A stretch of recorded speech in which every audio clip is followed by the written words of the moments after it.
जितने भी हमारी ऑकल्ट प्रैक्टिसेस हैं, वैदिक जो है अपने आप में इन सब से हम शुरू से ही अलग रहे। एग्जैक्टली। तो उसका आप मेन रीजन क्या मानते हो? मेन रीजन है वैदिक का डेप्थ। डेप्थ से आपका मतलब मेरे को एक्चुअली समझ नहीं आया। डेप्थ से मतलब है कि वैदिक में एक तो आपका लगन चार्ट होता है, एक D9 चार्ट होता है, आपकी मैरिज लाइफ जो दिखाता है, अधिकतर लोग उसको देखते हैं। बट आपको बहुत ज्यादा डेप्थ में अगर देखना है तो डिविजनल चार्ट्स आते हैं। तो डिविजनल चार्ट्स के बेसिस पर आप अपनी लाइफ में डेप्थ में चीजों को देख सकते हैं। कई बार आप किसी की स्टडी करते होगे, आपको लगता होगा ये चीज ऐसे जा रही है, पर वो बदल भी जाती है। आप किस हाउस को किस तरीके से चार्ज कर रहे हो, उस हाउस का कहीं ना कहीं किस तरीके से आप सिग्निफिकेंस निकाल रहे हो, वो मेन चीज। 4th हाउस ही आपकी लग्जरी का भी है। करेक्ट। ठीक है, आपको लग्जरी नहीं मिल रही, माँ की सेवा करना स्टार्ट करो। आप देखो 6 महीने के अंदर आपको लग्जरी मिलेगी या नहीं। 90% लोग जो अच्छी तरीके से अपनी लाइफ को चला नहीं पाते, वो यही रीजन होता है कि वो रेमेडी तो सारी कर ली, बट जो उसके मेन महत्व है उनके बारे में नहीं जानते। आप बिलीव करते हो रेमेडीज पे? 6-7 महीने पहले, साल भर पहले आई थिंक एक रेमेडी चली थी कि आप अपने प्राइवेट पार्ट्स पर दही लगा लो, आपका वीनस स्ट्रांग हो जाए। ये हमारे पॉडकास्ट पे भी आए थे, एक बोल के गए थे। हाँ, बट अगर आप अपनी पार्टनर को गाली दोगे या उसकी रिस्पेक्ट नहीं करोगे तो वीनस कहाँ से मजबूत हो जाएगा आपका। लोग फैंसी रेमेडीज की तरफ जा रहे हैं, बट जो उसका कोर है वो नहीं समझ पाते। अगर मेरे कर्म ही सब कुछ करने वाले हैं तो फिर मेरे को एस्ट्रोलॉजी की जरूरत क्या है? कर्म ऑब्वियसली इंपॉर्टेंट है आपके लिए। कुंडली जो है एक ब्लूप्रिंट आपको मिल चुका है कि आपकी लाइफ में इस टाइम पे ये इवेंट्स हो सकते हैं, आपकी लाइफ में आप यहाँ पर जा सकते हो, तो वहां से जाने से आप रोक सकते हो। आपको अपने बच्चों का सुख मिलेगा या नहीं मिलेगा वो आप 5th हाईएस्ट डिग्री पर देख लोगे पुत्र कारक ग्रह से। एंड आपकी लाइफ में आपके जो एनिमीज हैं आपके ऊपर विजय प्राप्त करेंगे या आप उनके ऊपर विजय प्राप्त करोगे, या आपकी हेल्थ किस तरीके से रहेगी वो आपका गत्री कारक होता है। सलमान खान, शाहरुख खान सब जानते हैं, इनके रुधा लगन वीनस पे निकल के आती है। आपके पास आपकी जेब में 10,000 रुपए हैं, बट दुनिया को लग रहे हैं कि कबीर भाई के पास 10 लाख रुपए हैं, वो है आपकी रुधा लगन। बहुत लोगों का आज के टाइम में क्वेश्चन होता है कि मैं कितना पैसा कमाऊं, करोड़पति बनूंगा नहीं बनूंगा, 100 करोड़ का मालिक बनूंगा नहीं बनूंगा, वो हिंदू लगन से पता लगा सकते। तो ये जो ऊंच नीच की जो स्टडी है, जो एस्ट्रोलॉजी में पढ़ के बताते हैं, तो ये हमेशा करेक्ट काम करती है? अगर सही बताने वाला होता है तो ऑब्वियसली करेक्ट काम करती है, बट यहाँ पे एक लूप होता है। क्या? आपको ये तो देखना ही कि आपका कोई प्लेनेट उच्च का है या नीच का है, बट वो क्या वो आपके नीच के फल देगा आपको या नहीं देगा। अगर कोई सीरियस बीमारी आ जाती है तो हम हमेशा 2 डॉक्टर से कंसल्टेशन ले लेते हैं, तो एस्ट्रोलॉजी में भी करना चाहिए ये? ऑब्वियसली करना चाहिए।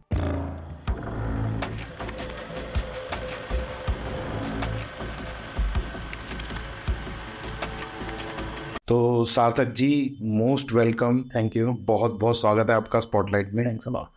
अगर आपको बुरा लगे तो मैं सार्थक जी की जगह सार्थक भाई बुलाऊं, क्योंकि आपसे जब से मैंने बात करी ना मुझे एक बड़ी ब्रदरली वाली फीलिंग आई। नहीं, क्यों? मुझे ऐसा लगा कि आप मेरे अपने ही हो।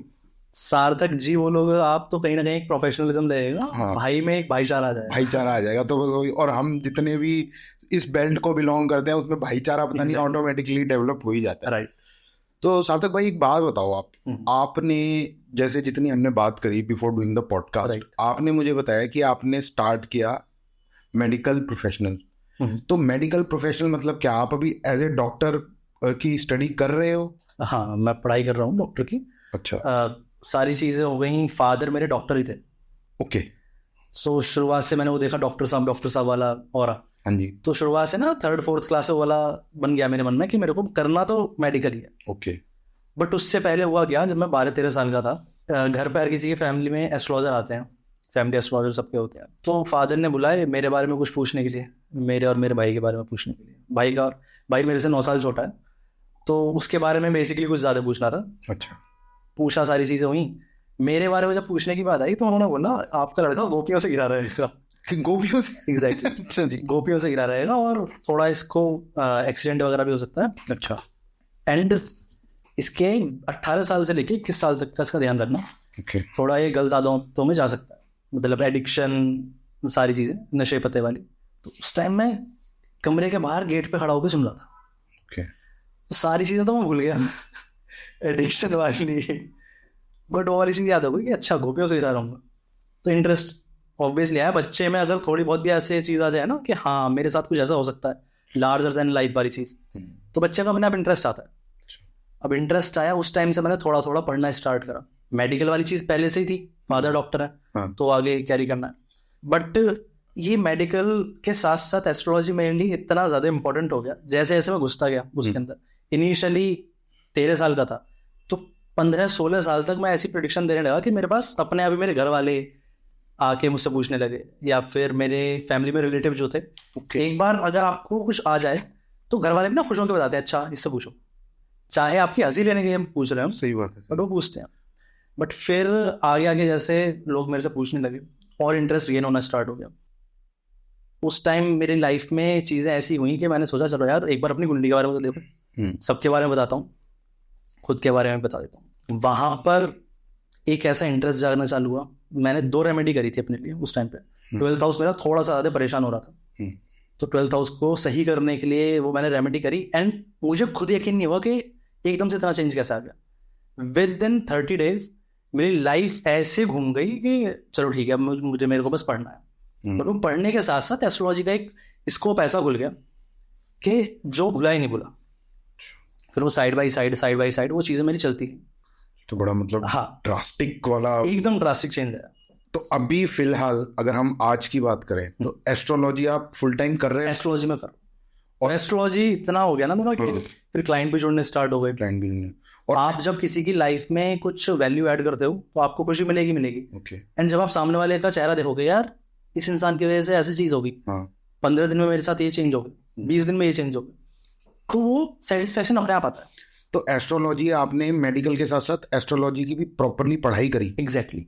ओके। वो 13-14 साल की उम्र से पहले तो मैं खुद अपने आप ही, क्योंकि ऑब्वियसली घर वालों से बोलूंगा कि मेरे को किसी से पढ़ाओ, तो घर वाले थप्पड़ और मारेंगे। सही बात है, सही कि भाई पहले पढ़ ले। तो पहले तो छुप छुप के मैं पढ़ता था, बट जब मैं 16-17 साल का हुआ उसके बाद में फिर मैंने डेडिकेटेडली पढ़ाई उसकी स्टार्ट कर दी, टीचर्स के थ्रू पढ़ाऊँ। तो आज उस बात को कितने साल हो गए सार्थक भाई? एस्ट्रोलॉजी में मेरे को प्रैक्टिस करते करते आप मान लीजिए 12-13 साल हो गए। आप एक बड़ी कमाल की बात बताऊं, आपने 13 साल पहले एस्ट्रोलॉजी की पढ़ाई स्टार्ट करी, अगर मैं उस हिसाब से देखूं तो 14 साल पहले 2019 जब कोरोना आया था ना, बहुत सारे एस्ट्रोलॉजर उसके बाद एस्ट्रोलॉजर बने। किसी ने इमेजिन भी नहीं किया था कि एस्ट्रोलॉजर जो एज ए प्रोफेशन ऑकल्ट 2019 के बाद जो बूम किया है, बूम करा, तो मतलब कमाल है कि आपने पहले ही इसकी पावर जान ली कि इसके अंदर पावर कितनी है। आप जब प्रेडिक्शन देते हो और आपको जब चीजें दिखती है ना, हाँ ये चीज ऐसे हो गई, तो फिर आपका अपने आप इंटरेस्ट आएगा, अपने आप इंटरेस्ट आने। और आपके साथ तो कुछ ज्यादा ही हुआ। एग्जैक्टली, मेरे साथ तो सारी चीजें ऐसी हो गई कि अरे अच्छा सार्थक भाई एक बात बताओ, जितने भी हमारी ऑकल्ट प्रैक्टिसेस हैं, न्यूमरोलॉजी है, एस्ट्रोलॉजी तो आप खुद ही करते हो, टैरो है, और क्या बोलते हैं इसको, वास्तु है, इसके अलावा आजकल और बहुत सारी ऑकल्ट, रेकी आ गया है, आकाशिक रीडिंग आ गई है, बहुत सारे ऑकल्ट साइंस है। वैदिक जो है अपने आप में इन सब से हम शुरू से ही अलग रहे। एग्जैक्टली। तो उसका आप मेन रीजन क्या मानते हो? मेन रीजन है वैदिक का डेप्थ। ओके। आप वैदिक एस्ट्रोलॉजी में चीजें बहुत डेप्थ में ले जाकर देख सकते हो। ओके। जैसे कि आप मान लो टैरो का एग्जांपल लेते हैं। टैरो में आप किसी की एनर्जी जानोगे, ये आपकी मेरे लिए क्या एनर्जी है, या फिर टाइम पीरियड जान लोगे आप, तो लेमन चीजों में आपने टैरो में जान लिया। न्यूमरोलॉजी में 1 से लेकर 9 तक कौन सा नंबर आपकी लाइफ में ज्यादा है, कौन सा नंबर कम है, एंड अगर कोई नंबर आपकी लाइफ में मिसिंग है तो आप उसकी पूर्ति कैसे करोगे, आप वो चीज जान लोगे। आप एकदम आप वो चीजें नहीं मान कर पाओगे कि यार ये चीज मेरी लाइफ में हो रही है, ये मेरी लाइफ में क्यों हो रही है। आप जैसे वैदिक में जाओगे तो वैदिक में अलग अलग चार्ट्स हैं, उनके थ्रू आप चीजें मालूम कर सकते हो। वैदिक में आपको इवेंट्स तो मालूम कर पड़ेंगे ही पड़ेंगे। अब न्यूमरोलॉजी वाले ये बोल सकते हैं, मैं खुद न्यूमरोलॉजी प्रैक्टिस करता हूँ, उसमें गलत बात नहीं है, बट न्यूमरोलॉजी में आप इतना देख सकते हो कि मंथ वाइज आपकी चीजें क्या चलेंगी, ईयर वाइज क्या चलेंगी। वैदिक में आप सूक्ष्म दशा प्रणाम वहां तक जाकर डे बाई डे चीजें देख सकते हो। आप ट्रांजिट में अपने चार्ट का ट्रांजिट निकाल के देख सकते हो कि अभी हाल फिलहाल में आपके साथ क्या चीजें हो सकती है और क्या चीजें होने वाली। ओके। तो वैदिक बेसिकली डीप बहुत ज्यादा है, तो उसी लिए उसकी पढ़ाई भी बहुत लंबी है। हाँ, क्योंकि मतलब बाकी चीज़ों में तो आपने बिल्कुल करेक्ट बोला, आप मंथली जाके देख सकते हो, थोड़ा बहुत और ज़्यादा स्टडी कर ली तो 6 मंथ्स का 1 ईयर का प्रेडिक्शन हो जाएगा। पर न्यूमरोलॉजी के आजकल बहुत कोर्स बिक रहे हैं। हाँ जी, बहुत चल रहा है course. Numerology course max to max 15 से 20 दिन के होते हैं। ओके। आप कोई बहुत ज़्यादा खींचेगा उसे महीने भर का कोर्स, उससे ज़्यादा न्यूमरोलॉजी कोर्स आप देख लो नहीं मिलेगा, बिल्कुल सही। बट वैदिक का कोर्स 30 दिन तो बेर मिनिमम इतना है कि आपको चीजें मालूम पड़ेंगी कि हाँ ऐसा कुछ हो सकता है। आपको अगर वैदिक में एकदम से आपको अच्छा मास्टर करना है ना, तो आपको एटलीस्ट 6 से 7 महीने चाहिए। 6 से 7 महीने, और वो भी रेगुलर प्रैक्टिस के लिए। तो वैदिक इतनी आसान नहीं है, वैदिक में बहुत सारी चीजें हैं, डीप है। आप ये कह ही नहीं सकते वैदिक में कि मेरे को सब कुछ आता है। मैं खुद नहीं कहूंगा इस चीज को कभी। नहीं, सही बात है। वो मतलब ये भी एक तरीके की चीज है जो हमेशा आपको स्टडी कंटिन्यूअसली करते रहने ही पड़ेगी। जैसे आप सीए बन गए, लॉयर बन गए, उसमें अमेंडमेंट्स होते रहते हैं, ऐसे इसमें भी लॉयर और डॉक्टर कभी अपने आप को नहीं बोलते मैं जॉब कर रहा हूँ या फिर मैं काम कर रहा हूँ, प्रैक्टिस कर रहा हूँ, क्योंकि उनको अपनी लाइफ में नए नए तजुर्बे मिलते रहते हैं। ऐसे ही एस्ट्रोलॉजर्स को ही मिलते हैं। सही बात है, सही बात। कई बार आप किसी की स्टडी करते होगे, आपको लगता होगा ये चीज ऐसे जा रही है, पर वो बदल भी जाती है। कहने का मतलब ये बदल जाती है कि आप किस हाउस को किस तरीके से चार्ज कर रहे हो, उस हाउस का कहीं ना कहीं किस तरीके से आप सिग्निफिकेंस निकाल रहे हो, वो मेन चीज है। जैसे कि मेरे बारे में बोला गया था बचपन में, जब मैं आपको बताऊं कि इसका एक्सीडेंट भी होगा, मैंने भी आपको बताया। हाँ जी। बट क्योंकि मेरा इंटरेस्ट एस्ट्रोलॉजी के अंदर चला गया, 8th हाउस ही सडन इवेंट्स का होता है, sudden loss, sudden gain, accidents वगैरह भी आप 8th हाउस से देखते हो। 8th हाउस ही एस्ट्रोलॉजी का होता है। जब आप एस्ट्रोलॉजी के अंदर चले गए तो आपने 8th हाउस की एनर्जी यूज कर ली। ठीक है, भगवान की दुआ से अभी तक कुछ एक्सीडेंट ऐसा हुआ नहीं है। ओके। ऑल्दो जिस भी एस्ट्रोलॉजर ने नॉर्मली देखा बचपन में मेरा चार्ट, ये जरूर बोला था कि इस टाइम पीरियड पे इसका एक्सीडेंट होगा चांस। सो मतलब कहने का ये मतलब है, अगर एस्ट्रोलॉजिकली चार्ट में देखा जाए तो इवेंट्स बदले भी जा सकते हैं। किस हाउस की क्या चीजें आ रही हैं आपके सामने, हाँ, आप उन चीजों को बदल सकते हो। जैसे कि 8th हाउस मैंने आपको भी बताया, हाँ, 12th हाउस खर्चों का है, हाँ, but 12th house foreign land का भी है। अच्छा, ठीक है, तो अगर खर्चे बहुत ज्यादा हो रहे हैं तो आप कहीं ना कहीं अपना काम फॉरेन लैंड से जोड़ सकते हो। फॉरेन लैंड से मतलब ये नहीं कि आपको अब ऑस्ट्रेलिया ही जाना पड़ेगा, यूएसए जाना पड़ेगा। आप जहां हो, आपके जगह से 100 से 200 किलोमीटर दूर चीजें आपके ऊपर अप्लाई होनी स्टार्ट हो जाती हैं। Okay, okay. ठीक है, हमारे ऋषि मुनियों के पास एरोप्लेन नहीं होते थे, पैदल ही चलते थे। सही बात है। तो उनके लिए चीजें ना वो भी वर्क करेंगी कि अगर एक बंदा दिल्ली में बैठा हुआ है और उसको मुंबई जाना है, मुंबई जाके वर्क करना है, तो वो भी उसके लिए फॉरेन लैंड हुआ। हाँ, सही बात है। आप इस तो तरीके से अपने क्षेत्र से तो निकल ही गए ना, उस एरिया से। और बर्थ प्लेस का भी बहुत महत्व होता है ना इस चीज के अंदर, बहुत महत्व होता है। बर्थ प्लेस से क्या चीज आपको अच्छी वर्क मिलेगा, क्या चीज नहीं मिलेगा, वो दिखता है। जैसे कि आप 4th हाउस में जाओगे, 4th हाउस आपकी मदर का है, बट 4th हाउस ही आपकी लग्जरी का भी है। करेक्ट। ठीक है, आपको लग्जरी नहीं मिल रही, माँ की सेवा करना स्टार्ट करो। आप देखो 6 महीने के अंदर आपको लग्जरी मिलेगी या नहीं मिलेगी। आपको अपनी लाइफ में जो आप चाह रहे हो वो चीजें मिलेंगी नहीं मिलेंगी। अब आपको अपनी माँ की तो सेवा करनी नहीं है, बट आपको ये चाहिए कि आपको BMW मिल जाए, नहीं हो सकता। तो किस हाउस को आप किस तरीके से चार्ज कर रहे हो ये आपके ऊपर डिपेंड करता है। एंड 90% लोग जो अच्छी तरीके से अपनी लाइफ को चला नहीं पाते, वो यही रीजन होता है कि वो रेमेडी तो सारी कर लेंगे, बट जो उसके मेन महत्व है उनके बारे में नहीं जान पाते। हर हाउस को नेगेटिवली इन्फ्लुएंस कर देते हैं। माँ की आप इज्जत नहीं कर रहे, बट आपको प्रॉपर्टी चाहिए, प्रॉपर्टी का भी तो घर 4th हाउस है। अच्छा सार्थक भाई, बात बताओ, ये जो रेमेडीज वर्ड आजकल बहुत चल रहा है, आप बिलीव करते हो रेमेडीज पे? रेमेडीज में बिलीव करता हूँ, बट आजकल बहुत सारी रेमेडी ऐसी चल रही है, बहुत फैंसी रेमेडीज चल रही है। हाँ, ठीक है, जैसे कि अभी बहुत पहले 6-7 महीने पहले, साल भर पहले आई थिंक, एक रेमेडी चली थी कि आप अपने प्राइवेट पार्ट्स पर दही लगा लो, कर्ड लगा लो, आपका वीनस स्ट्रांग हो जाएगा। ये हमारे पॉडकास्ट पे भी आए थे, एक बोल के गए थे। हाँ, तो मैं गलती नहीं कह रहा किसी को, हो सकती है, उसमें गलती नहीं है, बट अगर आप अपनी पार्टनर को गाली दोगे, आप अपनी पार्टनर को अब्यूजिव लैंग्वेज यूज करोगे अपनी पार्टनर के लिए, या उसकी रिस्पेक्ट नहीं करोगे, तो वीनस कहाँ से मजबूत हो जाएगा आपका। लोग फैंसी रेमेडीज की तरफ जा रहे हैं, बट जो उसका कोर है वो नहीं समझ पा रहे।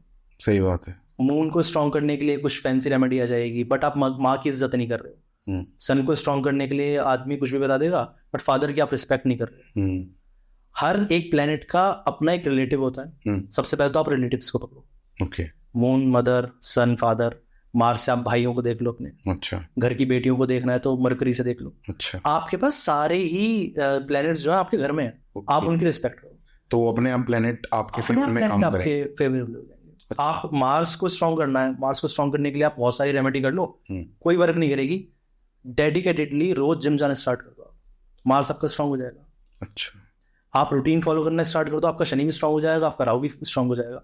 बट लोग क्या कर रहे हैं, लोग इन चीजों को हटा रहे हैं कि अरे मेरे को घर में बात नहीं करनी, किसी से, मेरे को घर वालों से किसी से बात नहीं करनी, बट मेरे को वीनस अपना स्ट्रॉन्ग करना है, मेरे को अपना केतु स्ट्रॉन्ग करना है, राहु स्ट्रॉन्ग करना है। आप फैंसी रेमेडीज की तरफ जाओ, बहुत अच्छी बात है, जाना चाहिए। अगर कोई चीज नहीं आ रही है और आपके ऊपर वर्क कर रही है, बिल्कुल करें, कोई दिक्कत नहीं है। बट जो कोर है आप उसके ऊपर रहो। तो कहने का मतलब आपके पास कोई आता है अपना चार्ट लेके, तो सबसे पहले मैं कोशिश करता हूँ कि उसको प्रैक्टिकल चीजें बताऊं कि भाई ऐसे ऐसे कर, ऐसे ऐसे। आप फैंसी रेमेडीज मैं बता दूंगा, सामने वाला भी खुश हो जाएगा कि यार सार्थक ने बताया कुछ तो है इस चीज में, बट वो वर्क कर नहीं रहा। वो अगला बंदा मेरे पास आके बोल रहा है कि आपने बताया था, वर्क क्यों नहीं करा। आप कुछ भी देख लो, जितनी भी फैंसी रेमेडीज आ रही हैं आजकल, जिसने भी यूज करा 90% लोगों के ऊपर वर्क नहीं करी। क्यों? क्योंकि लोग जो एसेंस है, जो कोर है, उसको भूल रहे हैं। बिल्कुल बिल्कुल सही कह रहे हो। अब कल को कोई ये भी बोल सकता है कि वीनस पार्टनर है और वीनस को हमको स्ट्रॉन्ग करना है, तो अपने पार्टनर के ऊपर दही लगा लो, असॉल्ट का केस लग जाएगा आपके ऊपर। अलग ही उस पे टेंजेंट पे चली जाएगी वो। एग्जैक्टली। तो वो चीजें नहीं हो सकती ना। लोगों ने एक्चुअली ना, मुझे ऐसा लगता है कि कुछ नया बताने के चक्कर में ना कुछ अलग ही चीज पे चली गई है। और वो नया भी इसलिए बताते हैं क्योंकि उनको ऐसा लगता है अगर मैं लीक से आके कुछ चीज बताऊंगा लोग मेरे पास आए। करेक्ट। बट अगर आप बेसिक पर रहोगे ना, तो आपके पास अपने आप ही लोग आएंगे, क्योंकि आप उनको रिजल्ट दे रहे हो। आप रिजल्ट दे नहीं रहे, नई नई चीजें बता रहे हो। अब मैं आपसे बोलता हूँ भाई साहब आप उल्टे खड़े हो जाओ, आपका राहु केतु शनि शुक्र सारे अच्छे हो जाएंगे, 5 घंटे खड़े होना है आपको उल्टा, अपने सिर के बल नहीं हो पाओगे आप, नहीं हो पाएंगे बिल्कुल। फिर मैं आपसे बोल दूंगा इस वजह से नहीं हो रहा। अच्छा सार्थक भाई एक बात बताओ, मैं एज ए लेमैन पूछ रहा हूँ, मैंने एक्चुअली ये चीज़ किसी से पूछी नहीं है। अगर मेरी कुंडली बनी हुई है जन्म कुंडली, तो एज ए लेमैन में उसमें क्या ऐसे पॉइंटर्स देखूं आपके पॉइंट ऑफ व्यू से, जिससे मुझे बेसिक समझ में आ जाए कि हाँ भाई मेरा ये बेसिक तो है, बाकी ऑब्वियसली डीप के लिए तो आप जैसे गुणी लोगों की ज़रूरत पड़ती है। पर जैसे कहते हैं ना, अगर मैंने अपने ब्लड टेस्ट कराया तो उसमें वो रेड डॉट मार्क करके आ जाता है कि आपका ये लेवल बढ़ा हुआ है। तो उतनी स्टडी अगर किसी को अपनी कुंडली करनी हो, कैलकुलेशन, तो वो कैसे करे? आप कुंडली को अच्छी तरीके से कैलकुलेट आसानी से नहीं कर पाओगे, बहुत सीधी बात है। अगर आप बिल्कुल नहीं पढ़ पा रहे हो तो नहीं कर पाओगे अच्छी तरीके से कैलकुलेशन। उसके लिए एक सूत्र है 7 कारकाज, 7 कारक हमारी कुंडली में। अच्छा। तो 7 कारकों की वजह से आप अपने बारे में प्रेडिक्शन निकाल सकते हो, एक बेसिक प्रेडिक्शन निकाल सकते हो। बेसिक प्रेडिक्शन जैसे कि पहला कारक होता है आपका आत्मकारक। आत्मकारक होता है आपकी सोल यहाँ पर आई है, किस लिए आई है, आपकी सोल का पर्पस, एक तरीके से आप लेमन भाषा में समझ लो। सेकंड हाईएस्ट डिग्री जो होगी वो आपका अमात्य कारक होगा। अमात्य कारक, अमात्य कारक मीन्स मिनिस्टर आत्मकारक का। अच्छा। आपका जो पर्पस है इस लाइफ में आने का, उसकी राह दिखाएगा आपका अमात्य कारक। ओके, ठीक है। भाइयों के बारे में जानना हो, अपने टीचर्स के बारे में जानना हो, आप बत्री कारक देख लो, वो 3rd हाईएस्ट है। ओके। आपको लाइफ में लग्जरी किस हिसाब की मिलेगी, आपकी बेसिकली मदर के साथ किस तरीके से बनेगी, मातृकारक। आपको अपने बच्चों का सुख मिलेगा या नहीं मिलेगा, वो आप 5th हाईएस्ट डिग्री पर देख लोगे, पुत्र कारक ग्रह से। आपकी लाइफ में क्रिएटिविटी किस हिसाब की होगी, किस लेवल की होगी, ठीक है। एंड आपकी लाइफ में आपके जो एनिमीज हैं आपके ऊपर विजय प्राप्त करेंगे या आप उनके ऊपर विजय प्राप्त करोगे, या आपकी हेल्थ किस तरीके से रहेगी, वो आपका गत्री कारक होता है, उससे आप पता कर सकते हो। आपके पार्टनर के बारे में आप पता कर सकते हो धारक कारक से। सबसे लोएस्ट डिग्री होती है उसकी। अब पता कैसे कर सकते हो? अब मान लो किसी इंसान का धारक कारक सन है, सबसे लोएस्ट डिग्री सन की है, 1 डिग्री पे सन बैठा हुआ है। जो आप चार्ट बनाओगे उसके नीचे डिग्रीज होती हैं, तो सन के जितने भी कैरेक्टरिस्टिक्स होते हैं आपके पार्टनर के अंदर मिलेंगे। अच्छा, ठीक है। आपका पार्टनर डोमिनेटिंग हो सकता है, ठीक है, राजाओं की तरह चलेगा। अच्छा। अपनी बात मनवाएगा, बेसिकली सुनेगा नहीं, आप प्यार से समझाओगे समझ लेगा। मून हो गया जैसे आपका धारक कारक, तो कहीं ना कहीं आपका पार्टनर बहुत इमोशनल होगा। अच्छा। बच्चों की तरह आपको उसको लेकर चलना पड़ेगा, ठीक है। अब किसी का आत्मकारक वीनस हो गया, आत्मकारक क्या, आपका सोल पर्पस। वीनस बेसिकली क्या शो कर रहा है, आपके पार्टनर को, आपकी लाइफ में लग्जरी जो है उनको शो कर रहा है, बट पार्टनर में। तो अपने पार्टनर की आप रिस्पेक्ट करो, पार्टनर के अराउंड ही आपकी लाइफ घूमेगी। जिसका वीनस आत्मकारक होता है, आप देख लेना, या तो उस इंसान की लाइफ में अफेयर्स बहुत रहेंगे, पार्टनर बहुत रहेंगे, और अगर एक पार्टनर है तो उस पार्टनर के पीछे इतना पागल होगा वो इंसान कि जो है ये। तो आप डिग्री वाइज समझ गए, इनको निकालकर बेसिक आप अपने बारे में जान सकते हो। तो हमारी कुंडली में ये 7 कारक जो आपने बताया, राहु केतु को इसमें ऐड नहीं करते। अच्छा अच्छा, राहु केतु को आप साइड में रखो, बाकी जो 7 प्लैनेट है आप उनके ऊपर ऐड वो कर सकते हो। तो मतलब ये लिखा हुआ होता है कुंडली के अंदर, एक सेक्शन होता है। हाँ, कारक। आपको ये भी ऐप आप कोई भी ऐप खोलो, उसके नीचे कुंडली के जस्ट नीचे आपको ये प्लैनेट्स दिए जाएंगे, किस नक्षत्र में है प्लैनेट एंड किस डिग्री पे। तो डिग्री आपको देखनी है, ओके, हाईएस्ट टू लोएस्ट, वो आपको मालूम पड़ जाए। तो मतलब आप उसके थ्रू मतलब बेसिक कैरेक्टरिस्टिक्स आप जान सकते हो कि आपकी लाइफ में क्या क्या बेसिक होगा। सार्थक भाई, अभी बात करते करते आपने बोला कि वैदिक चार्ट में आप डेप्थ में जाके वो कर सकते हो।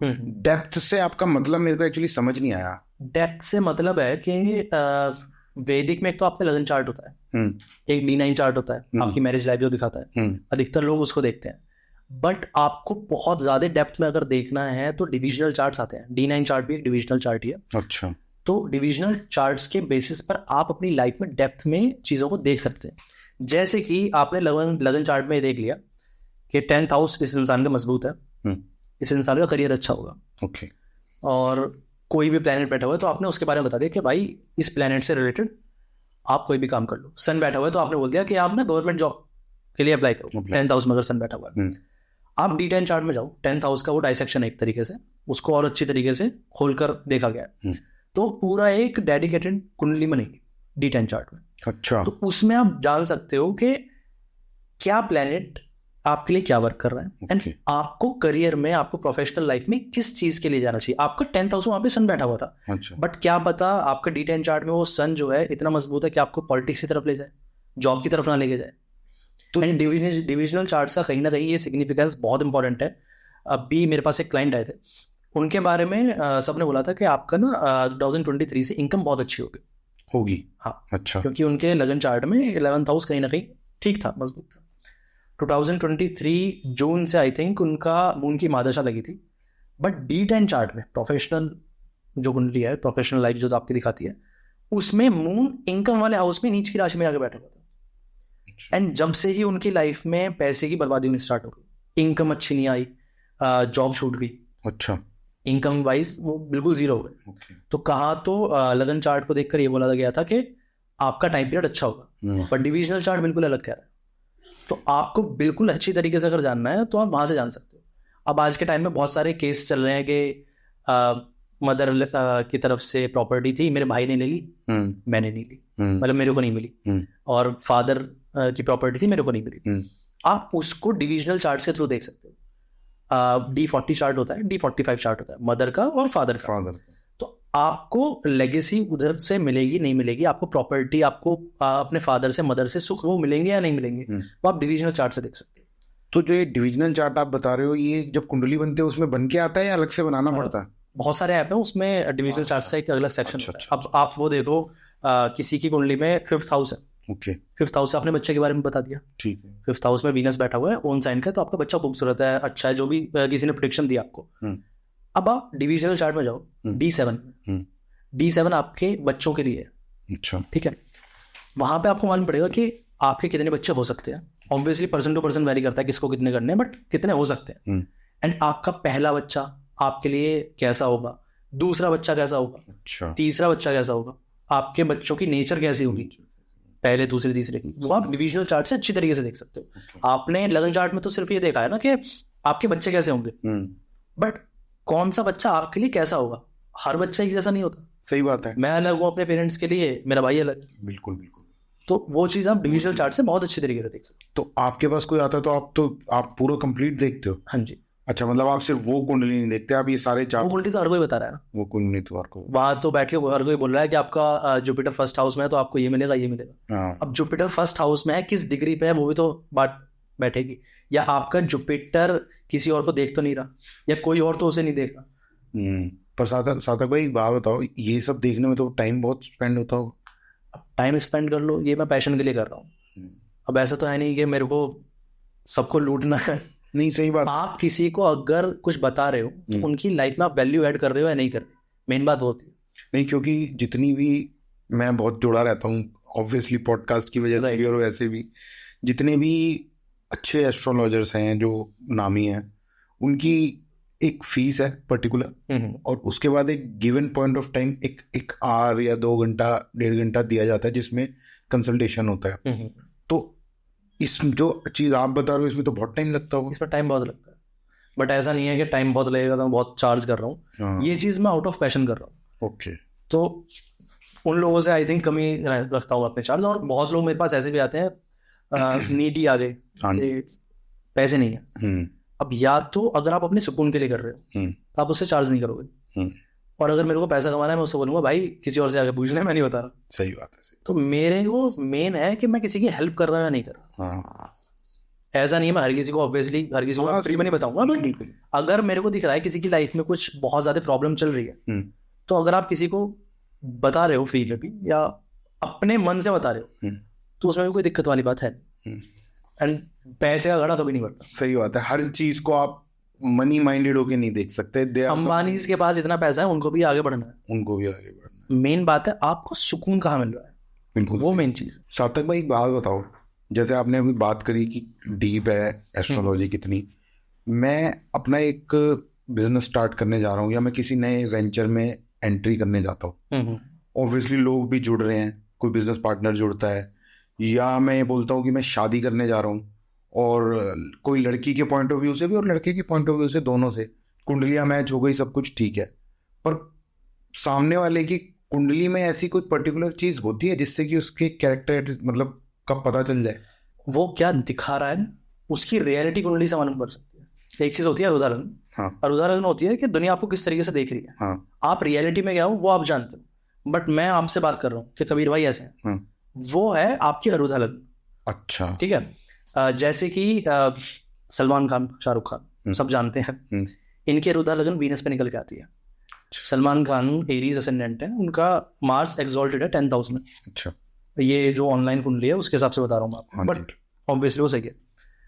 उनका 10th हाउस में मार्स से 10th अवे जो राशि है वो अरुधा लग्न है। बेसिकली उसका क्या मतलब होता है, आपका एसेंडेंट फर्स्ट हाउस से जितने हाउस अवे बैठा हुआ है वहां पर गिनो आप हाउस, मतलब किसी का एसेंडेंट अगर जुपिटर है, आपका सेजिटेरियस एसेंडेंट है, वो 5th हाउस में बैठा हुआ है। जुपिटर से 5th अवे क्या आएगा, लियो साइन आएगा। तो लियो साइन हो गया अरुधा लग्न। अब बंदा चाहे इमोशनल है, बट क्योंकि वो लियो असेंडेंट आ रहा है, दुनिया उसको ऐसे देखेगी यार इससे भिड़ना बेकार। ठीक है। दुनिया को वो दिख क्या रहा है, आपके पास आपकी जेब में 10,000 रुपए हैं, बट दुनिया को लग रहे हैं कि कबीर भाई के पास 10 लाख रुपए। वो है आपकी अरुधा लग्न कि आप दुनिया को क्या शो कर रहे हो, आप जानबूझ के शो नहीं कर रहे, बट दुनिया को फील हो रहा है। शाहरुख खान का लियो असेंडेंट है, सन उनका अपने से 3rd अवे होके बैठा हुआ है। सन से 3rd अवे, अब सन से हमको 3rd अवे गिनना है, सन से 3rd अवे वीनस बैठा हुआ है, तो करिश्मा उनका क्या है बताने की जरूरत है। सही बात है ना। तो ये अरुधा लगन का खेल है। नहीं, पर अगर अरुधा लगन, मान लो मैं अपनी बात करूं, मेरा अरुधा लगन जो भी है, मतलब कहने का ये है कि अरुधा लगन से बेसिकली आपको ये मालूम पड़ता है कि दुनिया आपके बारे में क्या सोच रही है, दुनिया मेरे बारे में क्या सोच रही है, वो सच है या नहीं उससे कोई लेना। वो सच होता ही नहीं है। अच्छा, वो सच नहीं होता। वो सच क्या है, सच है आपका असेंडेंट, आपकी लगन कुंडली, आपकी चंद्र कुंडली। लगन कुंडली आप क्या हो, और चंद्र कुंडली ये है कि आप क्या सोच रहे हो, आप मन से क्या फील कर रहे हो, वो चंद्र कुंडली है। अरुधा लगन है कि मैं आपके बारे में क्या एक जजमेंट पास कर रहा हूँ। तो इसका इस्तेमाल कहाँ पे कर सकते हैं? इसका इस्तेमाल आप हर जगह कर सकते हो। कैसे? एग्जाम्पल? रिश्तों में। ठीक है, जैसे मान लो किसी की शादी होने वाली है, उसमें कैसे इस्तेमाल करेंगे? एक लड़का एक उस इंसान की कैरेक्टरिस्टिक्स आप अरुधा लगन से हमको पहले से मालूम पड़ रही है कि इंसान ना ऐसा है, ये इंसान बहुत सीधा है, भोला है। अच्छा। बट आप कुंडली जब खोलोगे, भोला नहीं तेज है, तो वो आप अरुधा लगन या फिर अपनी लगन कुंडली को अच्छी तरीके से देखकर फिर पता कर सकते हो। अब समझ में है मेरे को कि ये पॉइंट क्या है। कहने का मतलब है कुंडली में सच्चाई लिखी हुई है। कुंडली में सच्चाई लिखी हुई है। अरुधा लगन में वो है कि आपके बारे में दुनिया क्या सोच रही है। तो आप अगर दोनों को मैच करा लोगे तो आपको समझ में आ जाएगा कि भाई ये बंदा ऐसा नहीं है, और हो सकता है कोई चालाक अपने आप को दिखा रहा है पर वो है भोला, और भोला दिखा रहा है पर है चालाक। Okay, now I got your point. अब मुझे समझ में आया। ठीक है। सो मतलब कहने का ये है कि अगर हम किसी भी फील्ड में भी जा रहे हैं, कुछ नया करने जा रहे हैं, तो ये इंसान के बारे में आप सच्चाई पता चल सकती है।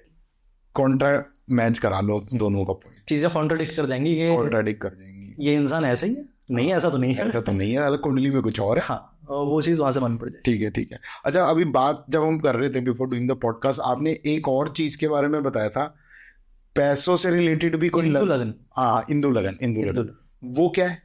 इंदु लगन से आप बेसिकली इतना जान सकते हो कि बहुत लोगों का आज के टाइम में क्वेश्चन होता है कि मैं कितना पैसा कमाऊंगा, करोड़पति बनूंगा नहीं बनूंगा, 100 करोड़ का मालिक बनूंगा नहीं बनूंगा, वो आप इंदु लगन से पता लगा सकते हो। तो ये हमारे चार्ट में होता है? ये कैलकुलेशन से निकालना पड़ता है, बट लमसम मैं आपको बता देता हूँ कैसे। असेंडेंट से 9th अवे, मतलब 9th हाउस, जो आपकी लगन कुंडली है उसका 9th हाउस, और जो आपकी चंद्र कुंडली है उसका 9th हाउस, इन दोनों हाउस का जो लॉर्ड होता है उससे कुछ पॉइंट होते हैं। अच्छा। आप उनको ऐड करके 12 से डिवाइड कर दो, वहां से आपको निकल जाएगा। जैसे कि सन का पॉइंट होते हैं 30 पॉइंट, मून के होते हैं 16 पॉइंट, मार्स के 6 पॉइंट, मरकरी के 8 पॉइंट, आपके जुपिटर के 10, वीनस के 12 और शनि का 1 पॉइंट। अब आप ये मान लो कि किसी का मार्स बैठा हुआ है 6 पॉइंट हो गए, लगन कुंडली में मार्स की राशि आ रही है 6, एंड चंद्र कुंडली में उसकी मरकरी की राशि आ रही है 6 और 8, तो 6 + 8 कितने हो गए 14। आप उसको 12 से डिवाइड करो, रिमाइंडर क्या बचेगा 2 बचेगा। ठीक है, तो मून से 2 अवे उसको हम लगन कुंडली बनाओगे। वहां से अगर आपकी प्लेसमेंट अच्छी बैठ रही है, वहां पे आपको क्या देखना आपकी लगन कैसी है। अगर लगन में वो जो आपकी मेन लगन बनी है इस टाइम पे, हिंदू लगन जो बनी है, उसके फर्स्ट हाउस में अगर आपका कोई एक्सॉल्टेड प्लेनेट है, कोई प्लेनेट ओन साइन का है, या फिर कोई अच्छा ग्रह बैठा हुआ है, तो आप बढ़िया पैसा कमाओगे, मोटा पैसा कमाओगे। अच्छा। अगर वहां पे कोई नीच का ग्रह बैठा हुआ है या फिर पाप ग्रहों से दृष्ट है फर्स्ट हाउस, तो दिक्कत रहेगी। हाँ, फिर आपको संघर्ष ज्यादा करना। तो वो आप हिंदू लगन से पता लगा सकते हो। पर सर ये जो आपने अभी इतना बताया कैलकुलेशन, ऑब्वियस सी बात है ये कैलकुलेशन तो कोई हम जैसा तो कोई कर ही नहीं सकता, ये तो एक आप जैसा गुणी आदमी ही कर सकता है, इसलिए तो कोर्स बने। हाँ, तो कोर्स बने, मतलब आपने क्या कोई कोर्स डिजाइन किया है इस स्टडी को करने के लिए? मैं पढ़ाता हूँ, लाइव क्लासेस देता हूँ। अच्छा, लाइव। जो मेरे को लगता है कि ये इंसान अच्छा पढ़ रहा है, अच्छा, इस इंसान की कुंडली में बहुत अच्छा है, उस इंसान को 1-on-1 क्लास भी देता हूँ। अच्छा। ग्रुप क्लासेस के उस पे प्राइस पर ही, वरना मेरी ग्रुप क्लासेस चलती है। तो मतलब आपसे लोग आके स्टडी करके सीख सकते हैं एस्ट्रोलॉजी। ठीक है, तो वो कहाँ कैसे आए? अगर लाइव क्लास होती है और आप कांटेक्ट कर सकते हो इंस्टाग्राम के थ्रू। तो इंस्टाग्राम का आईडी। सबसे बड़ी बात, मैं 100% मनी बैक गारंटी देता हूँ। अच्छा। मतलब अगर आप सेटिस्फाई नहीं हो पाए, अच्छा, आपको लग रहा है कि मैं कुछ सीखा नहीं, हाँ, आप कुछ मत पूछो, मतलब मैं कुछ पूछूंगा नहीं आपसे, कुछ मत बोलो, आप अपने पैसे लो और कोई दिक्कत नहीं। तो व्यूअर्स, सार्थक भाई का इंस्टाग्राम रिलेटेड मोबाइल नंबर, जो उनके पॉसिबल कॉन्टैक्ट डिटेल्स हैं, वो आपको डिस्क्रिप्शन बॉक्स में मिलेंगे। आप ज़रूर एक बार जाके विजिट करके देखिएगा ज़रूर। तो सार्थक भाई, ये हिंदू लगन और आरुद्रा लगन के बारे में तो आपने जो भी बताया, एक्चुअली में जितने भी पॉडकास्ट किए मैंने, इन 2 चीज़ों के बारे में मैं सच बताऊं तो मैंने फर्स्ट टाइम सुना था। इससे पहले डिस्कशन करते करते जब आपने मुझे बताया था कि हमारे प्लांट्स होते हैं, उनका भी एस्ट्रोलॉजी में बहुत महत्व है, राइट, जैसे पीपल का पेड़, उसका क्या लॉजिक है? इसका ये लॉजिक है कि आप नॉर्मली किसी मंदिर में जाओगे, आपको वैसे कोई ग्रह के स्टैचूज या वो नहीं मिलेंगी, मूर्तियां नहीं मिलेंगी। बिल्कुल, शिव जी की मिलेंगी, विष्णु जी की, या बाकी देवी देवताओं की मिल जाएंगी, गणेश जी की मिल जाएगी। हाँ। बट बहुत कम मंदिर होते हैं जिसमें कि आपको मंगल देव की, बृहस्पति देव की, शुक्र देव की, इनके ऐसे मूर्तियां स्टैचूज मिले। हाँ, नहीं मिलती, नॉर्मली नहीं मिलती। बट पूजा तो उनकी भी करनी है। हाँ जी, है ना? हाँ जी। अगर आपको वो सही करना है तो अगेन फिर बोलूंगा वही चीज के पहले कोर पर रहो, जो आपको अपने कर्म करने हैं वो सबसे मेन चीज है। बट आप इनको, अगर आपकी इनकी मूर्ति नहीं मिल पा रही है आपको, तो इनको खुश करने के लिए आप प्लांट्स का यूज कर सकते हो। प्लांट्स है तो नॉर्मली हमने 5th-6th क्लास में पढ़ा था, लिविंग ऑर्गेनिज्म। हाँ, सही बात है, सब महसूस करते हैं। हाँ, लाइफ उनके अंदर भी है, हाँ, जीते वो भी है। तो आप अगर प्लांट्स की सेवा करोगे, आपके पास बहुत अच्छा खासा मकान है, गाँवों में घेर होते हैं, तो वहाँ पे आप ट्रीज वगैरह लगा सकते हो। बहुत छोटे छोटे पौधे भी आते हैं, वो भी लगा सकते हो। अच्छा। आप उनको यूज कैसे कर सकते हो? जैसे आपको सन को अच्छा रखना है, सन को अच्छा रखने के लिए कॉटन का प्लांट, ओके, वो वर्क करता है। सन की राशि जो लियो है, और अगर कोई लियो असेंडेंट है तो बेर का वो आता है ट्री, तो आप उसकी एक तरीके से पूजा कर सकते हो, या फिर वहाँ पे आके जल डाल सकते हो। थोड़ा सा जल डालो आप, 1 महीने के अंदर देखना आपके ऊपर क्या रिजल्ट आएंगे। अच्छा। सेम चीज होती है मून के साथ। अच्छा। मून के लिए प्लाश, हाँ, ये भी पेड़ होता है कोई? Flame of the forest. अच्छा।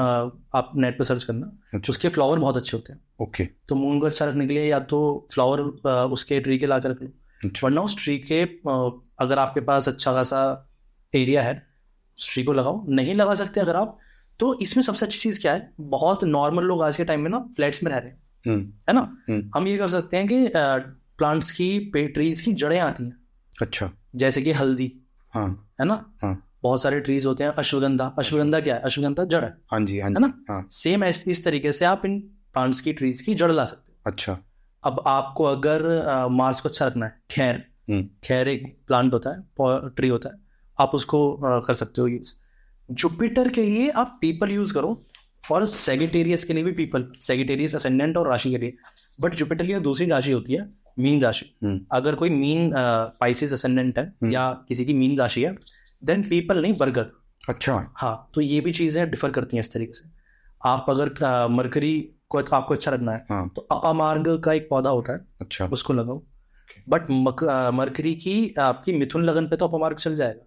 बट अगर आपको कन्या लगन से या कन्या राशि से अच्छे रिजल्ट लेने हैं, देन मैंगो का आप अच्छे तरीके से यूज कर सकते हो। कमाल है। तो वीनस के लिए आप अंबर का एक ट्री होता है, पौधा, आप उस चीज का यूज कर सकते हो। छोटे छोटे ले आओ, कोई दिक्कत वाली बात नहीं है, जड़ें मिल जाएंगी आपको। अच्छा, वो आप यूज कर सकते हो। शमी सैटर्न के लिए, तो ये सब भी लिखा हुआ है उसमें, कहीं ना कहीं आपको सिग्निफिकेंस इन चीजों का दिखेगा, विद इन अ मंथ दिखेगा। शनि के लिए आप शमी का पौधा यूज कर सकते हो। अच्छा, बट शनि की जो एक राशि होती है मकर राशि, उसमें शीशम, अच्छा, शीशम की लकड़ी होती है, हाँ, आप उसका कुछ भी आप रखो अपने पास, 100% आपको रिजल्ट मिलेगा। तो आप प्लांट्स का बहुत अच्छी तरीके से यूज कर सकते हो अगर कोई यूज करने वाला हो तो। ये तो सर बड़ी कमाल की बात है साहब भाई, आपने ये तो अपने आप में एक अलग ही टॉपिक है। आप हाँ, इसके लिए एक पॉडकास्ट डेडिकेटेडली रखेंगे। बट एक तरीके से ना आप एनवायरनमेंट में भी कुछ ऐड कर रहे हो, आउट कर रहे हो। हाँ, अगर आप प्लांट्स लगा रहे हो तो ठीक है। और अपने ग्रह तो आप अच्छे कर ही रहे हो। सही बात है, सही बात है। तो वो भी एक बहुत इंपॉर्टेंट। पर सार्थक भाई, अभी एक चीज मुझे ध्यान आई, अभी आपने बोला कि कर्म से ही रखा हुआ है। मैं ये सोच रहा हूँ कि अगर मेरे कर्म ही सब कुछ करने वाले हैं, तो फिर मेरे को एस्ट्रोलॉजी की जरूरत क्या है? समझ रहे हो आप? मैं अच्छा ही कर्म करता जाऊं तो फिर मेरा बुरा क्यों होगा भाई? कर्म इस तरीके से वर्क करते हैं, आपको एस्ट्रोलॉजर कोई बता सकता है कि आपके साथ ये होगा। जैसे मेरे फादर को बता दिया था कि लड़का 18 साल से लेकर 21 साल की उम्र तक गलत राह पे जा सकता है, बट मैं गया नहीं। क्यों नहीं गया? मेरे फादर की लर्निंग की वजह से। ओके। तो कर्म ऑब्वियसली इंपॉर्टेंट है, बट एस्ट्रोलॉजी जो है, जो आपका चार्ट है, वो आपको एक ब्लूप्रिंट दिखा देगा कि भाई इतना गड्ढा है, इधर मत जा, दूसरी साइड से चल। सही, ठीक है। तो आपको एक ब्लूप्रिंट मिल जाएगा कि हाँ, मेरी लाइफ में यहाँ चीज ये हो सकती है। तो 18 से लेकर 21 साल की उम्र में मेरे फादर ने मेरे को स्पोर्ट्स में डलवा दिया। अपने साथ टाइम अपना यूज करने लगे, वो अपने साथ टाइम बिताने लगे। तो वो चीजें वैसे ही निकल गई। अब अगर मालूम नहीं होता तो उनको यह रहता है, अच्छा ठीक है, बच्चा है, जो करना चाहेगा वो कर लेगा। सही। तो क्या पता मैं गलत राह पे चल जाता। नहीं भी सही बात है। तो कर्म ऑब्वियसली इंपॉर्टेंट है आपके लिए। कुंडली जो है, एक ब्लूप्रिंट आपको मिल चुका है कि आपकी लाइफ में इस टाइम पे ये इवेंट्स हो सकते हैं, आपकी लाइफ में आप यहाँ पर जा सकते हो। तो वहां से जाने से आप रोक सकते हो। कर्म और कुंडली दोनों साइड बाय साइड ही चलते हैं। एंड इवन आप देखोगे कुंडली के अंदर, तो 3rd हाउस आपके एफर्ट्स का है। एंड 3rd हाउस से सीधा 7th अवे आपका धर्म का है, रिलीजन का हाउस है, लक का हाउस है। तो एफर्ट डालोगे, लक भी जब ही चलेगा। हाँ, वो तो समझ गया मैं। हाँ, वो एक रिलेशनशिप चलती रहती है। वो मतलब आप ये नहीं कर सकते कि कुंडली में लिखा हुआ है राजयोग और घर बैठे रहो, वो नहीं होगा। बहुत है मेरे पास लोग, मेरे पास एक क्लाइंट थे, उनकी कुंडली में महाधन योग था। अच्छा जी। बहुत मोटा महाधन योग था कि अच्छा कमाएंगे। एक गलती उनकी, बस आलस। अच्छा। घर पे बैठे रहे। भाई साहब, मेरे पास तो पैसा नहीं आ रहा। पैसा क्यों आएगा भाई? आप घर से बाहर निकलो। आप अगर एफर्ट नहीं लगा रहे हो, आप कर्म नहीं कर रहे हो, तो आपकी कुंडली कैसी भी हो, अंबानी से बढ़िया कुंडली हो आपकी, आपके ऊपर वर्क नहीं करेगी। कर्म फिर भी बोल रहा हूं, मस्ट ही है। तो कर्म का वो तो कोई तोड़ हो ही नहीं सकता। तो ये नहीं हो सकता। और वैसे भी कर्म से आपको एक चीज मालूम पड़ सकती है, आपको एस्ट्रोलॉजी में ये चीज मालूम पड़ेगी कि मेरे लिए ये चीज वर्क करेगी। अब किसी को ये बात मालूम पड़ गई कि मेरे लिए गवर्नमेंट जॉब है, तो उस चीज में अपने एफर्ट डालें। अब किसी को मालूम है कि मेरे लिए बिजनेस अच्छा है, तो गवर्नमेंट जॉब की तैयारी करेगा। ऑब्वियसली उसके लिए वो चीज फ्रूटफुल नहीं रहेगी। तो एस्ट्रोलॉजी से आप ये चीजें मालूम कर सकते हैं। और सबसे बड़ी बात, आपने अभी जैसे अंबानी का ही नाम लिया, मतलब मोस्ट पावरफुल लोग हैं वो हमारे देश के, पर वो कितने जुड़े हुए हैं स्पिरिचुअलिटी से। कमाल थी उसमें भी, कितना कुछ करा था। मतलब उनका बिलीफ अभी भी इतना स्ट्रांग है कि वो चाहे तो क्या है, कुछ भी कर सकते हैं। इवन आप साउथ में देखोगे, साउथ के जितने भी एक्टर्स हैं आज भी अपनी उससे रूट से जुड़े, कितने जुड़े हुए हैं। हाँ, कोई भी एक्टर ऐसा नहीं। और मुझे नहीं लगता कि जैसे अंबानी भी और साउथ की भी जो आप बात कर रहे हो, वो एस्ट्रोलॉजी में मुझे ऐसा लगता है उनको देख के कि कंप्लीट फेथ है उनका। एग्जैक्टली। मतलब जब इतने बड़े लोग ऐसे होते हैं बॉलीवुड के अंदर की, डेट डिसाइड करते हैं कि हाँ, हमारे लिए एस्ट्रोलॉजिकली ये डेट सही रहेगी रिलीज के लिए या नहीं। बिल्कुल सही कह रहे हो आप। दबंग में डबल जी आ गया, बहुत सारी चीजें आप न्यूरोलॉजिकली उन चीज़ों को सही कर सकते हो। वैदिक से आप ये देख सकते हो कि क्या टाइम पीरियड आपके लिए अच्छा रहेगा, क्या टाइम पीरियड आपके लिए बुरा रहेगा। नहीं, और साउथ वाले तो सर बिल्कुल एस्ट्रोलॉजी के हिसाब से ही रिलीज करते हैं। अच्छा सार्थक भाई, एक बात पूछनी है आपसे। हमारा ये पॉडकास्ट अभी तक जितना भी हमने किया काफी मजा आया। राइट। तो एक मेरा पर्सनल क्वेश्चन है, मेरे को किसी ने कुंडली देख के बताया था कि भाई आपका शनि अभी नीच में बैठा हुआ है, ये अभी ऊंच में बैठा हुआ है। तो ये जो ऊंच नीच की जो स्टडी है जो एस्ट्रोलॉजी में पढ़ के बताते हैं, तो ये हमेशा करेक्ट काम करती है? अगर सही बताने वाला होता है तो ऑब्वियसली करेक्ट काम करती है। बट यहाँ पे एक लूप होता है। क्या? मेरे कजन तो उनको वो नहीं ने बताया था, अमेरिका में रहते हैं। अच्छा। तो उनके एक एस्ट्रोलॉजर ने मेरे कजन को बताया था कि आपका ये टाइम पीरियड है, विषयोग आ रहा है मूल की महादशा के अंदर, शनि की अंतर्दशा आ रही है, तो ये विषयोग एक तरीके से क्रिएट करता है। एंड शनि आपका नीचे राशि का है। अच्छा। तो पैसा तो भूल ही जाओ, एक्सीडेंट भी होंगे, बहुत सारी चीजें आपके साथ गलत होंगी। डरा दें। हाँ, उसी टाइम पीरियड में उन्होंने अपनी लाइफ का सबसे अच्छा पैसा कमाया। क्यों? शनि उनका नीच का था, बट वो 20 डिग्री से ऊपर था। अच्छा। तो अभी जो मैंने डिग्री वाली आपको चीजें बताई थी, आपको ये तो देखना ही कि आपका कोई प्लेनेट उच्च का है या नीच का है, बट वो क्या वो आपके नीच के फल देगा आपको या नहीं देगा, वो भी इम्पोर्टेंट है। एंड अगर किसी का प्लेनेट नीच का है बट वो रेट्रोग्रेड है, तो वो नीच के फल ऐसे नहीं देगा, उसके रिजल्ट अलग आएंगे। तो लोग ये देख लेते हैं बस कि इसका प्लेनेट नीच का है तो आपको गलत फल मिलेंगे, बट वो उल्टे मिलते हैं। सार्थक भाई कितनी कमाल है, उसने नीच का बता दिया, उसको आदमी का तो माइंड ही दब गया, बट फिर भी उन्होंने अच्छा पैसा कमाया। फिर भी अच्छा। सन अगर किसी का एरीज में बैठा हुआ है, या किसी का एरीज में ऑब्वियसली उच्च का होगा, किसी का तुला में बैठा हुआ है, नीच का है, बट सन उस इंसान का 15 से 16 डिग्री पे है। सन अपने प्राइम रिजल्ट जो देता है, अच्छे में या बुरे में भी, वो 10 डिग्री तक देता है। तो हर एक प्लेनेट का अपना एक अलग वो होता है। सन 10 डिग्री तक, शनि 20 डिग्री तक, इस तरीके से चीजें होती है। और हाँ, एक चीज और बताओ सार्थक भाई, जैसे हमको कोई बीमारी है, कोई भी, आप तो खुद डॉक्टरी प्रोफेशन में जा ही रहे हो थोड़े टाइम में, हम हमेशा अगर कोई सीरियस बीमारी आ जाती है तो हम हमेशा 2 डॉक्टर से कंसल्टेशन ले लेते हैं। तो एस्ट्रोलॉजी में भी करना चाहिए ये? ऑब्वियसली करना चाहिए। अगर आपको बीमारियों का भी देखना है तो आप एस्ट्रोलॉजी में देखो, 6th हाउस को देखो किस तरीके से आपकी चीजें वर्क करेंगी। नहीं, मैं ये नहीं कह रहा, मैं ये नहीं पूछ रहा, मेरा पूछने का ये सवाल है कि मैं आपके पास आया, आपने मुझे गाइड करा, दूसरे लोग दूसरे एस्ट्रोलॉजर के पास जाके चेक करना चाहिए। अगर आपको सुकून मिल रहा है तो एक पे रुक जाओ, क्या पता दूसरा आपको टेंशन दे दे, ठीक है। पर अगर दोनों ने एक बता दिया, दोनों ने एक बता दिया, रुक जाओ। बट अगर ऐसा चल रहा है ना कि एक ने कुछ आपको गलत मोटिवेट कर दिया, डिमोटिवेट कर दिया, देन ऑब्वियसली आपको किसी और से एक बार पूछना चाहिए, क्रॉस चेक कराना चाहिए। आप डिमोटिवेट हो गए, अपने घर में बैठे रहोगे, उससे लाख गुना बेस्ट है कि आप कहीं ना कहीं किसी और से पूछवा। तो पर्सनली जब आप क्लाइंट का किसी का चार्ट देखते हो या सारे डिविजनल चार्ट्स वगैरह देखते हो, तो रेमेडीज में तो आप बिलीव इतना नहीं करते, पर रेमेडीज हो? रेमेडीज मैं ऑब्वियसली बताता हूँ रेमेडीज, बट मैं बिलीव इसमें नहीं करता कि मैं किसी को फैंसी रेमेडी बताऊँ। जितनी बेसिक रेमेडी है मैं उतने बताता हूँ कि भाई आप ऐसा करो, आपको 100% रिजल्ट मिलेगा। अच्छा। अपने कर्म तो अच्छे रखो, बट ये चीजें आपको बहुत रेमेडी बतानी है, तो जो वैदिक रेमेडीज हैं आप वो बताओ। तो मंत्र बताओ आप किसी को आप उनकी लाइफ में आप वो क्या चेंज ला सकते हैं वो बताओ। अच्छा। ये मत बताना कभी कि अपनी पार्टनर को दही लगाता हूँ। ये तो एक ऐसी चीज है जो हर कोई बता रहा है आजकल, दही लगा दो, सॉल्ट का केस लग जाएगा भाई, सॉल्ट का केस लग जाएगा। वैसे भी हमारे देश में बहुत है स्ट्रिक्ट इस चीज को लेके। तो सार्थक भाई, मुझे ऐसा लगता है कि आपने जितना भी बताया इन चीजों से रिलेटेड, मुझे तो बहुत अच्छा लगा, और आपने जिस विश्वास के साथ बताया वो ज्यादा देखो, आपको खुद के ऊपर भरोसा है, भगवान के ऊपर भरोसा है, और आपने जो सीखा है उसके ऊपर भरोसा है, तो इंसान की चीजें ना विश्वास से निकलती नहीं। अगर मैं अभी कुछ चीज पढ़ के आपको बताऊंगा कि ऐसे ऐसे, तो दिक्कतें आएंगी ऑब्वियसली। बिल्कुल। एंड आज के टाइम में दिक्कतें यही आ रही हैं कि लोग फैंसी के चक्कर में ना नई नई चीजें निकाल के ला रहे हैं, इस वजह से उनको ज्यादा दिक्कत आ रही है। तो मैं व्यूअर्स को बस यही कहना चाहूंगा, जो लोग सार्थक भाई से मिलना चाहते हैं, बात करना चाहते हैं, अपनी एस्ट्रोलॉजी से रिलेटेड कोई भी प्रॉब्लम आपकी लाइफ में चल रही है उसका सॉल्यूशन चाहते हैं, तो इनकी डिटेल्स हमारे डिस्क्रिप्शन बॉक्स में मिलेंगी। और सबसे इम्पॉर्टेंट बात, जैसे इन्होंने भी बताया कि एस्ट्रोलॉजी भी एक साइंटिफिक चीज़ है, उसके ऊपर ब्लाइंड फेथ करने की जरूरत नहीं है, पर विश्वास करना बहुत ज़रूरी है। ठीक है ना सार्थक भाई? बिल्कुल। आप कुछ कहना चाहते हो? खुश रहो भाई, और बहुत ज्यादा इधर उधर मत घूमो। जितनी चीजें हैं अपने बेस पर रखो। ना तो आप 100 एस्ट्रोलॉजर्स के पास जाओ, 2 के पास जाओ, 3 के पास जाओ, अगर आपको विश्वास हो गया वहीं रुक जाओ। आज के टाइम में लोगों के साथ ये दिक्कत हो रही है कि लोग ना अपने सेटिस्फेक्शन के लिए बहुत लोगों के पास जा रहे हैं, खुद का मेंटल पीस भी खराब कर रहे हैं। मैं खुद एस्ट्रोलॉजर हूँ, फिर भी आपसे बोलूंगा कि बहुत एस्ट्रोलॉजर्स के पास मत जाओ। बिल्कुल, जहां पे आप रुक सकते हो वहां पे आपको, अगर आपको सेटिस्फेक्शन मिल गया, रुक जाओ। और कोई भी फैंसी रेमेडी करने से पहले जो कोर है उस पर अपना ध्यान रखो।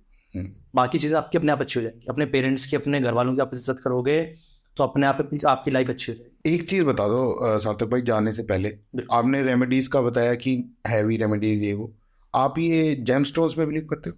जेमस्टोन्स में कुछ हद तक बिलीव करता हूँ मैं। जेमस्टोन्स होगी, कलर थेरेपी होगी। अच्छा। बट अगेन अगर करता होता तो सारे भरे हुए होते। हाँ। ये भी अपनी मदर की वजह से पहन रखा है, मेरी मदर ने दिया था। अच्छा। जिनकी डेथ हो गई। अच्छा। तो बट इतना जेमस्टोन में बिलीव नहीं करना चाहिए। मैं अगेन यही चीज बोलूंगा, तो आप करो, बिलीव करो, करना चाहिए। जेमस्टोन ऑब्वियसली 100% वर्क करते हैं, बट ऐसे वर्क नहीं करेंगे कि आपने 4-5 जेमस्टोन एक साथ पहन लिए और एकदम से बूम। जेमस्टोन्स के साथ साथ आपको कहीं ना कहीं अपने कर्मों के ऊपर काम करना ही पड़ेगा। एट लास्ट कर्म इंपॉर्टेंट है, सही, उसके आगे कुछ नहीं है। जेमस्टोन एक तरीके से आपको एक एनर्जी दे देंगे कि हाँ आप इस तरीके से अपनी लाइफ आगे लेके जा सकते हो। तो सर इसी बात के साथ ये पॉडकास्ट यहाँ पे खत्म करते हैं। बहुत बहुत बहुत थैंक यू आपका, आप आए, आपने अपना कीमती समय निकाला, और मैं आशा करता हूँ कि जब हम नेक्स्ट पॉडकास्ट करें तो जितना आपने बताया उससे कुछ बेटर ही लोगों तक जाए। उससे बेटर नहीं, उससे बेस्ट जाए, उससे बेस्ट जाए, और उनकी लाइफ में एक्चुअली में पॉजिटिव चेंजेस आए। हमारा तो पॉडकास्टिंग करने का यही मकसद है, और आई थिंक आपसे बात करके मुझे भी वो पॉजिटिव फीलिंग आई कि आप भी चाहते हो कि लोगों का भला हो। एग्जैक्टली। पैसा बहुत कमा लेगा कोई भी इंसान, पैसा बहुत, दिल के सुकून के लिए सामने वाले की भलाई इंपॉर्टेंट है। तो दोस्तों मिलता हूँ आपसे अगले एपिसोड में सार्थक भाई जैसे किसी गुणी आदमी के साथ। तब तक के लिए आप खुश रहिए, अच्छा खाइए, टाइम से सोइए, सुबह एक्सरसाइज जरूर करिए। Thank you for very much.